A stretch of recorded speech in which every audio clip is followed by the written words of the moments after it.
Media ہمارے بچوں کو برباد کرنے کا سب سے بڑا ذریعہ بنا ہوا ہے۔ چنانچہ اس عاجز نے کچھ دوستوں سے ڈسکشن کی تو ان میں سے وہ لوگ جو نئے مسلمان بنے، جو نیو مسلم تھے نا، جنہوں نے اسلام قبول کیا، انہوں نے ایک بات مجھے بتائی، کہنے لگے حضرت دین پر ہم آگے، ہم تقوی کی زندگی بھی گزارنا شروع کر چکے، تہجد گزار بن گئے، متبع سنت بن گئے، لیکن ایک پرابلم ہم آپ کو بتاتے ہیں۔ بھئی کون سی پرابلم؟ کہنے لگے کہ ہمارے لیے تمام دنیا کے گناہوں کو چھوڑنا آسان ہے، ہمارے لیے میوزک کو چھوڑنا سب سے مشکل کام۔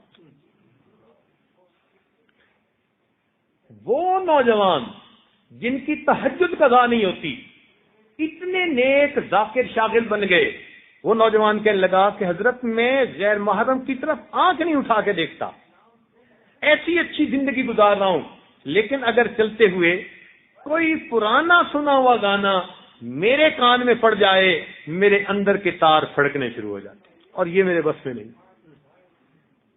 تو اس سے پتہ چلا کہ یہ میوزک انسان کے اندر ایسے گہرے اثرات مرتب کرتی ہے کہ بندہ بے بس ہو جاتا ہے اس کے ساتھ۔ اس لیے میں نے کہا کہ آج کے دور میں یہ میوزک انسان کے لیے بہت زیادہ ڈیٹریمنٹل ہو چکی ہے، ڈینجرس ہو چکی ہے، اس کے ایمان کے لیے برباد کرنے کا ذریعہ بن گئی ہے۔ اسی لیے پھر طلباء اپنے مقصد کی طرف جانے کی بجائے پھر ڈسٹرکٹیو لائنوں کے اوپر چل پڑتے ہیں۔ ان کا دل چاہتے ہیں انجوائے یور سیلف۔ اب جب اس کو پیغام جو مل گیا بیک ٹریک پہ enjoy your self, enjoy your self, تو وہ بچہ تو پھر نہ پڑھائی کو دیکھے گا نہ کسی اور کو بکے گا، انجوائے یور سیلف، دن رات اس کو اسی چیز کی فکر ہوگی۔ لہذا اپنے بچوں کو اس مصیبت سے بہت زیادہ بچائیے، اور یہ بھی اللہ